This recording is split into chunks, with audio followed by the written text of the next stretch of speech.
देखिए आपका अगला पॉइंट है की पॉइंट। की पॉइंट के अंदर हमें यही देखना है कि पार्टनरशिप फर्म के अंदर अधिकतम से अधिकतम पार्टनर कितने होते हैं और कम से कम कितने पार्टनर होते हैं, इसके बारे में हमें पढ़ना है। और ये बहुत इंपॉर्टेंट है, एग्जाम में हमेशा यहाँ से 2 से 3 नंबर आपका ऑब्जेक्टिव क्वेश्चन पूछेगा, ध्यान रखिएगा। तो की पॉइंट में सबसे पहले आपका लिखा है कि साझेदारी 2 या 2 से अधिक व्यक्तियों का संबंध है। मतलब पार्टनरशिप फर्म के अंदर कम से कम कितने व्यक्ति का होना जरूरी है? 2 व्यक्ति का होना जरूरी है, जिन्होंने व्यवसाय के लाभों को बांटने की सहमति दी है और जिसका संचालन सभी के द्वारा अथवा उनमें से किसी एक के द्वारा किया जा सकता है।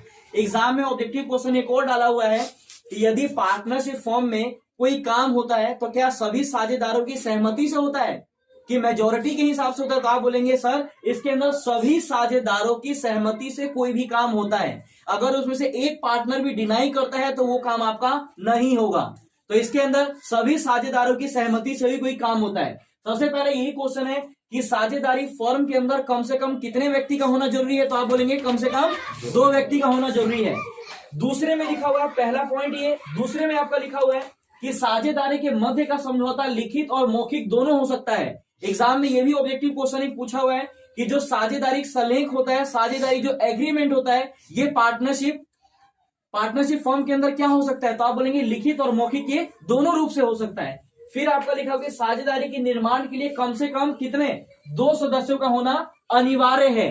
दूसरा लिखा हुआ है कि कंपनी एक्ट, ध्यान दीजिएगा यहां से अलग अलग क्वेश्चन एग्जाम के अंदर पूछा हुआ है। लिखा है company act 2013 section 464, company act 2013 section 464 के अकॉर्डिंग में कि साझेदारी फर्म में साझेदार की अधिकतम संख्या कितनी होनी चाहिए? 100। ध्यान रखिएगा, कंपनी एक्ट 2014 सेक्शन 464 के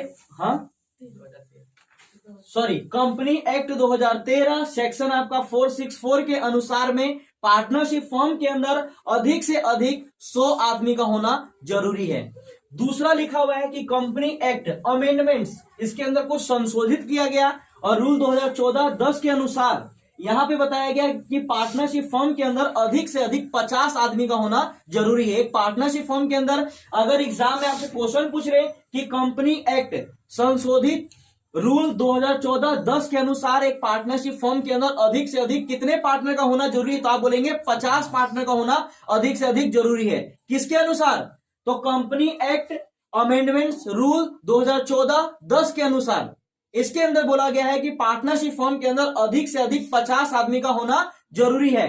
दूसरा क्वेश्चन ये है कि कंपनी एक्ट 2013 सेक्शन 464 के अनुसार पार्टनरशिप फर्म के अंदर अधिक से अधिक कितने पार्टनर का होना जरूरी है? तो आप बोलेंगे 100।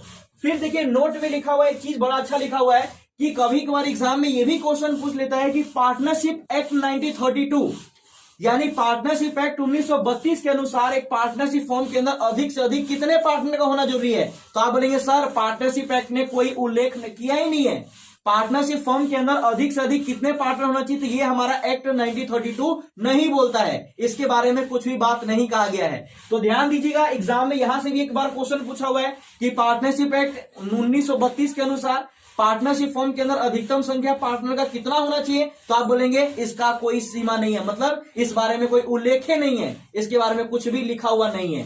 ठीक है, इसके बाद आपका अगला लिखा हुआ है कि यदि फर्म में साझेदारों की अधिकतम संख्या से अधिक हो जाए तो आपका फर्म अवैधानिक माना जाएगा। दूसरा बात इन्होंने लिख दिया कि अगर फर्म में जो आपका अधिकतम सीमा है पार्टनर का, अगर उससे ज्यादा अगर कोई पार्टनर हो जाते हैं तो आपका फर्म इलीगल माना जाएगा। बात समझ रहे हैं कि फर्म के अंदर पार्टनर का जितना भी मैक्सिमम लिमिट डाला हुआ है कि मैक्सिमम इतने पार्टनर होने चाहिए, अगर इससे आपका अधिक पार्टनर होता है तो ये आपका पार्टनरशिप फर्म इलीगल माना जाएगा।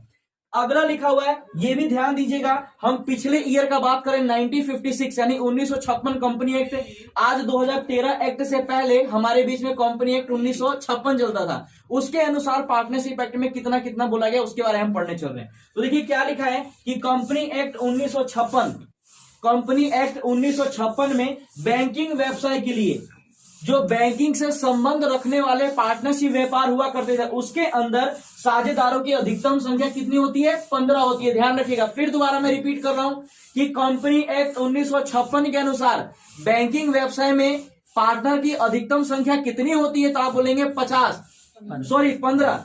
ध्यान रखिएगा, ये एग्जाम में क्वेश्चन पूछा हुआ है कि कंपनी एक्ट 1956 के अनुसार बैंकिंग व्यवसाय में पार्टनर की अधिकतम संख्या कितनी है, तो आप बोलेंगे 15। फिर लिखा हुआ है कंपनी एक्ट 1956 के अनुसार साधारण साझेदारी यानी नॉर्मल पार्टनरशिप व्यापार के अंदर अधिकतम संख्या पार्टनर कितना है, 20। 1956 के अनुसार कंपनी एक्ट 1956 के अनुसार साधारण पार्टनरशिप फॉर्म के अंदर पार्टनरों की संख्या कितनी होनी चाहिए अधिकतम, तो आप बोलेंगे 20। फिर लिखा हुआ है कि कंपनी एक्ट 2013, ये बड़ा इंपॉर्टेंट है, एग्जाम में क्वेश्चन पूछ सकते हैं, बैंकिंग व्यवसाय का है। कंपनी एक्ट 2013 के अनुसार बैंकिंग व्यवसाय में साझेदारों की अधिकतम संख्या कितनी होगी, तो आप बोलेंगे 100। ठीक है, कि बैंकिंग व्यवसाय में कंपनी एक्ट 2013 के अनुसार आपकी अधिकतम संख्या 100 है।